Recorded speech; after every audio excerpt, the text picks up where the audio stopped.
নমস্কাৰ সকলোকে আমাৰ জ্ঞান একাডেমি চেনেলটোলৈ পুনৰবাৰ স্বাগতম কৰিছোঁ। আপোনালোকে গম পাইছে কি ইতিমধ্যে এলপি আৰু ইউপি যোনটো এপ্লাই লিংক চলি আছিলে ইতিমধ্যে ক্লোজিং হৈছে, কিন্তু এতিয়া চাবলগীয়া কথা যিসকল নতুন চিটেটৰ কেণ্ডিডেট আছে, নিউ চিটেটৰ কেণ্ডিডেটসকলে এটা প্ৰতিবাদ কৰিছে যে আমাক ডেটটো এক্সটেণ্ড কৰি দিব লাগে।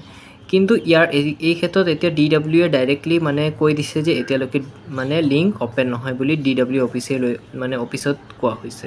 কাৰণ যিসকল নিউ চিটেট কোৱালিফাই কেণ্ডিডেট আছিলে তেওঁলোকে DW অফিচ গৈছিলে আৰু অফিচ ভিজিট কৰি যিসকল কৰ্তৃপক্ষ আছে তেওঁলোকৰ লগত কথা পাতিছে আৰু কথা পাতি পেলাই তেওঁলোকে সিদ্ধান্ত পাইছে যে এতিয়ালৈকে কোনো ধৰণৰ তেওঁলোকৰ ওপৰত মানে DW কেণ্ডিডেটক মানে আপডেট অহা নাই, গতিকে তেওঁলোকে এতিয়ালৈকে ক্লোজিং কৰি ৰাখিব লাগিব।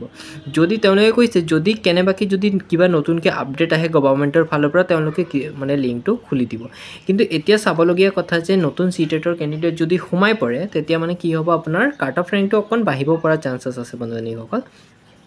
এইবাৰ মানে যিসকল কেণ্ডিডেট আছিলে বহুত কেণ্ডিডেট আছে যিসকলৰ 100+ মাৰ্ক পাইছে চিটেটৰ ক্ষেত্ৰত। মানে মই কৈছোঁ বহুত কেণ্ডিডেট আছে এতিয়া মানে চোৱা মতে মই কৈছোঁ, আৰু কিছুমান বহুতো কেণ্ডিডেট কোৱালিফাই কৰি ৰাখিছে। যিসকল এই যদি নিউ চিটেট কেণ্ডিডেট সোমায় অলপ কাট অফটো বেছি নহয়, অলপ মানে হাইপাৰ যোৱাৰ চান্সেছ আছে।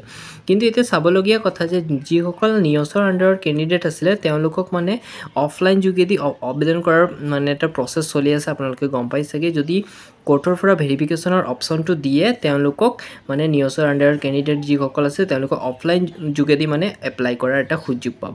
গতিকে ভাল কথা, যিসকল নিউজৰ আণ্ডাৰৰ কেণ্ডিডেট আছিল তেওঁলোকে বহুতো টেনশ্যনত আছিলে আৰু সুযোগটো অতি শীঘ্ৰেই পাব। টেনশ্যন ল'বলগীয়া কথা নাই, যিহেতু কোৰ্টত এইটো চলি আছে, আপোনালোকৰ কেছ চলি আছে আৰু কেছৰ আবেদন মতে আপোনালোকক নিশ্চয় এটা সুযোগ প্ৰদান কৰিব বুলি শুনিছোঁ। কিন্তু ইতিমধ্যে মই কেইদিন আগতে পেপাৰত পাইছিলোঁ যে 165 নে 68ৰ ভিতৰতে আছিলে কেণ্ডিডেটত অফলাইন যোগেদি মানে আবেদন কৰাৰ এটা সুযোগ প্ৰদান কৰিছিলে যিসকল নিউজৰ আণ্ডাৰ কেণ্ডিডেট আছে। আৰু বাকী যিসকল নিউজৰ আণ্ডাৰ কেণ্ডিডেট আছে তেওঁলোকৰ কাৰণে কেছ চলি আছে আৰু কেছৰ আপডেট আহিলে আপোনালোকে গম পাই যাব। যদি কেনেবাকৈ মই কৈছোঁ যদি কেনেবাকৈ লিংকটো আকৌ অপেন কৰি দিয়ে তেতিয়া নতুন চিটেটৰ কেণ্ডিডেটসকলে সুন্দৰভাৱে সোমাই পৰিব বা তেওঁলোকে চান্স পাব এপ্লাই কৰাৰ ক্ষেত্ৰত। কিন্তু এতিয়ালৈকে কোনো ধৰণৰ আপডেট অহা নাই আৰু DW যোনটো অফিচিয়েল ৱেবছাইটৰ লগতে কৰ্তৃপক্ষ আছে তেওঁলোকে কৈছে এতিয়ালৈকে লিংক অপেন নহয়। ঠিক আছে, এতিয়া চাবলগীয়া কথা যে আপোনাৰ কাট অফ ৰেংকটো কেনেধৰণৰ যাব যদি লিংকটো অপেন নহয়। অপেন নহ'লে অলপ কাট অফটো কম যাব, কিন্তু ৰেড জোন আৰু গ্ৰীণ জোন এই দুটা মাষ্ট বি ইম্পৰ্টেণ্ট হৈ পৰিব।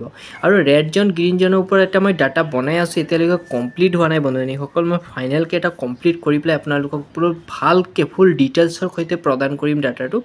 আপোনালোকে মোৰ এই চেনেলটো ছাবস্ক্ৰাইব কৰি দিব যাতে আপোনালোকে আপডেটটো পাই যায়। মই ফাইনেল এটা আপডেট আপোনালোকক গ্ৰীণ ডিষ্ট্ৰিক্ট আৰু ৰেড ডিষ্ট্ৰিক্টৰ প্ৰদান কৰিম। মই বনাই আছোঁ আপোনালোকৰ কাৰণে ধুনীয়াকৈ টাইপিং কৰি পেলাই আৰু সুন্দৰভাৱে আপোনালোকক মই জনাই দিম নেক্সট ভিডিঅ'ৰ জৰিয়তে। গতিকে ইমানেকৈ সামৰণি মাৰিছোঁ, ধন্যবাদ।